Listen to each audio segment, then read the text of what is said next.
மனோ அந்த TV remote கொஞ்சம் எடுத்துக்கூட. ரிமோட்டா? ஏய் எல்லா வேலையும் நான் தான் செய்யணுமா? ஏன் நீ வந்து எடுத்துக்கோ.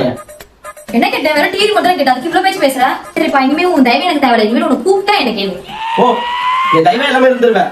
எனக்கு பிரச்சனை கிடையாதுமா, உனக்கு தான். ஒரு தடவை எடுத்து நல்லா யோசிக்க, அப்படி எதுக்குமே நான் வரமாட்டேன். இதுக்கப்புறம் நானே பாத்துக்கிறேன். ஓ, என் தயவு இல்லாம அதுவும் வாட்டர் கேனை தூக்கிட்டு வர.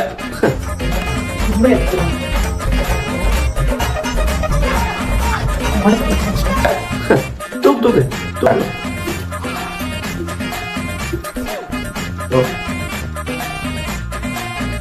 ஆளு 1/2 அடி, ஃபேனு 6 அடி, கையில தொடப்ப கட்டிச்சு. இது என்ன பண்ணிட்டு இருக்கு? பாப்போம் என்னதான் நடக்குதுன்னு பாப்போம். கொஞ்சம் தெரியும். இதுல வேற உன் தயவு எனக்கு தேவையில்லை. சாரிடா. மறக்காம